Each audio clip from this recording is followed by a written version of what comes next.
Sejam bem-vindos a mais este vídeo aqui no nosso curso de Direito Tributário.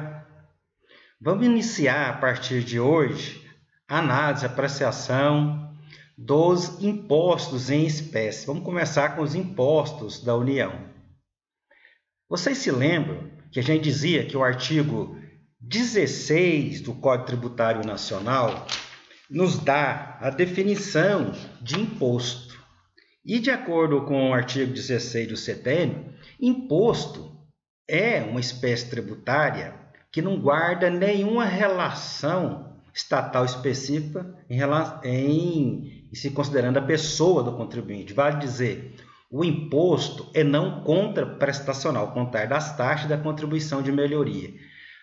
O contribuinte paga IPVA, mas não vai ter nenhum retorno assim, direto em relação à sua pessoa ou seu veículo. Nós pagamos, por exemplo, IPVA porque somos proprietários de veículos automotores indicativos de capacidade contributiva, inclusive que é um princípio constitucional do artigo 145, parágrafo 1º da Constituição Federal. Eu pago imposto de renda se eu ganhei acima do piso isentivo, porque a Constituição, as normas infraconstitucionais pressupõem que eu tenha capacidade contributiva ou capacidade de pagamento, ou como diz o artigo 145, parágrafo 1º da Constituição Federal, capacidade econômica. Os impostos, então, são não contraprestacionais. Como se institui o imposto? Primeiro, o ente que quiser instituir imposto deve ser detentor de capacidade tributária. E essa capacidade tributária é dada pela Constituição Federal, lá nos artigos, em se tratando de impostos, 153, 155 e 156. E hoje vamos começar a analisar o 153, que trata dos impostos da União. Então, é assim, previsão na Constituição Federal e o ente que recebeu a capacidade institui o imposto, regra geral, mediante lei ordinária. Agora, só que entre a previsão constitucional e a lei ordinária do respectivo ente tributante, é preciso que haja uma lei complementar, porque assim o exige o artigo 146 da Constituição Federal. Lá no artigo 146, inciso 3, está dizendo que lei complementar vai tratar de muitos aspectos. Agora, em relação aos impostos previstos na Constituição Federal, essa lei complementar, que deve ser editada pelo Congresso Nacional, tem que tratar de contribuintes, base de cálculo e fato gerador. Então, nós temos 3 passos aí: competência constitucional, lei complementar e lei ordinária, regra geral do ente que detém a capacidade tributária. Então, pode ser a União, Estado, Distrito Federal ou municípios. É assim que funciona com relação aos impostos. A exceção, existe uma com relação ao IPVA, porque até hoje não existe a lei complementar nacional do IPVA. Mas a Constituição Federal, no artigo 24 e numa disposição do ADCT, permite que os estados e o Distrito Federal instituem o IPVA ante a mora do Congresso Nacional. Então, esse é o quadro geral. Vamos partir para a análise agora específica de cada tributo. Antes disso, peço a vocês que se inscrevam aqui no nosso canal, deixe seu like e compartilhe o vídeo. Vou minimizar minha tela para que vocês possam me acompanhar pelos slides.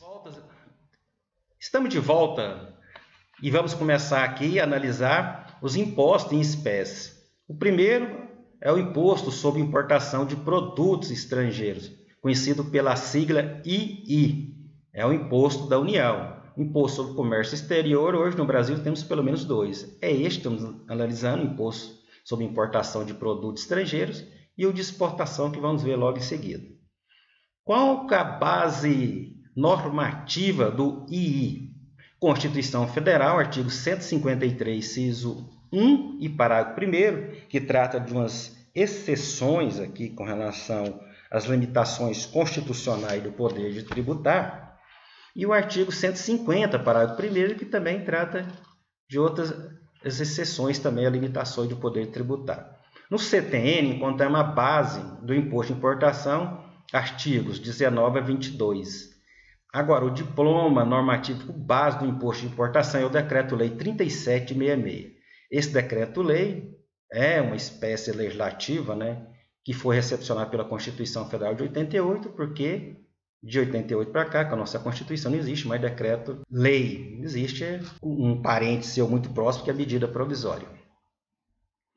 A norma constitucional, quando a gente pega aqui no artigo 153 da Constituição Federal, diz: compete à União instituir impostos sobre, inciso 1, importação de produtos estrangeiros.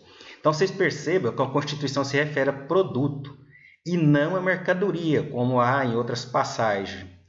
Então, produto é um termo muito mais amplo do que mercadoria, porque a mercadoria, regra geral, é um bem físico posto a consumo.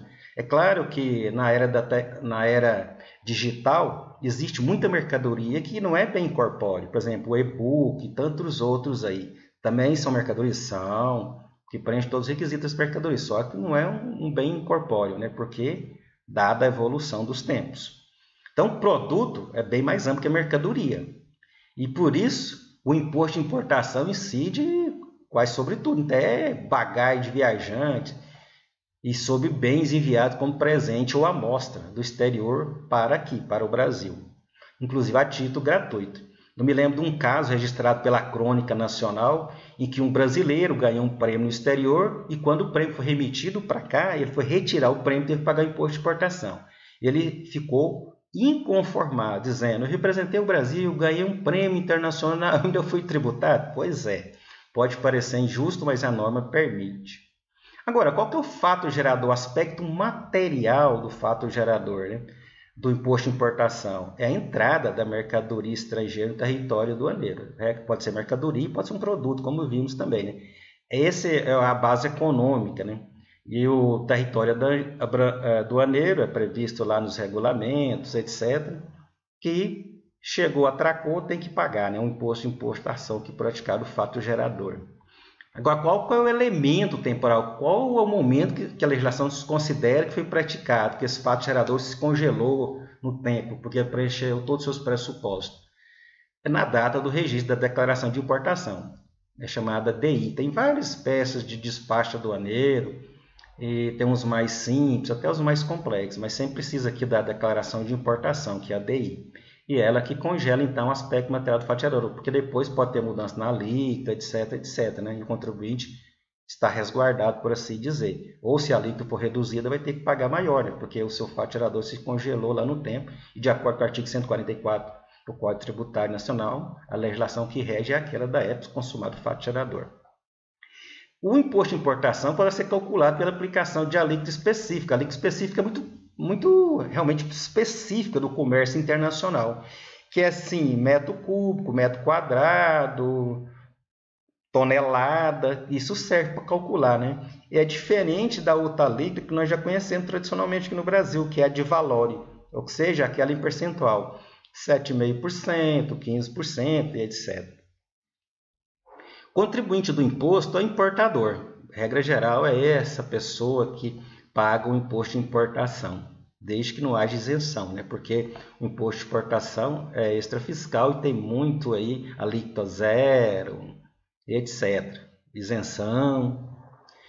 Até o destinatário de remessa postal internacional também é o caso do brasileiro. Então, o estrangeiro manda remessa postal para cá e o residente domiciliado no Brasil vai retirar. Ele também, essa figura que está aqui no Brasil, é destinatária da remessa postal, portanto também contribuinte do imposto de importação.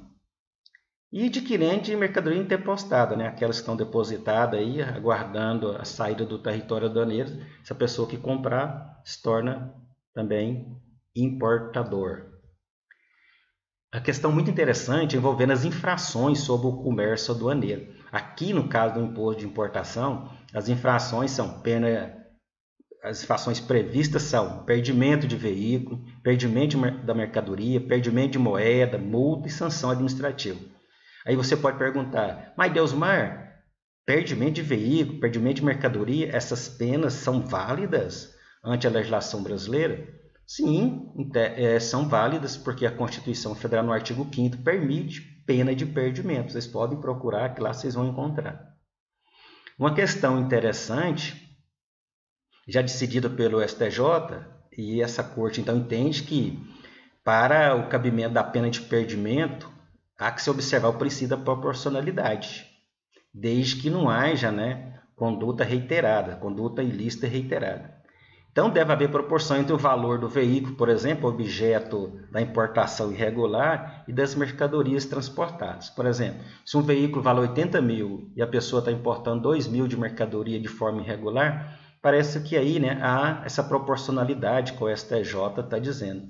Agora, tudo aquilo que constitui abuso do direito, isso sim está fora da proteção. Por exemplo, a pessoa tem um veículo aí luxuoso que vale 300 mil reais e vai importar mercadoria irregular, sobretudo do Paraguai, supor de 30 mil reais, 10% do valor do veículo. Isso é razoável? Porque a pessoa pode ir lá quantas vezes quiser, né? E buscar tantas mercadorias dentro desse limite. Então, há essa limitação que é estabelecida pela própria razoabilidade e proporcionalidade. E isso é muito aplicado, viu, gente? Porque eu oficio constantemente nesses processos envolvendo perdimento de veículo, perdimento de mercadorias, sobretudo advindo do Paraguai, porque a Secretaria da Receita Federal do Brasil tem um sistema de monitoramento muito eficiente. Ela sabe quantas vezes que o veículo entrou e saiu das fronteiras brasileiras, sabe? Então não adianta a pessoa falar, só fui a passeio uma vez, tal. Pode ser verdade? Pode. E pode não ser também, e a Receita tem tudo isso registrado. Lembram-se quando nós falamos, ao trabalharmos a questão da definição de tributo, artigo 3º do CTN, e também citando jurisprudência do STJ, dizendo que o imposto de importação não poderia ser cobrado quando o ilícito atingisse o próprio aspecto material do fato gerador? Pois é.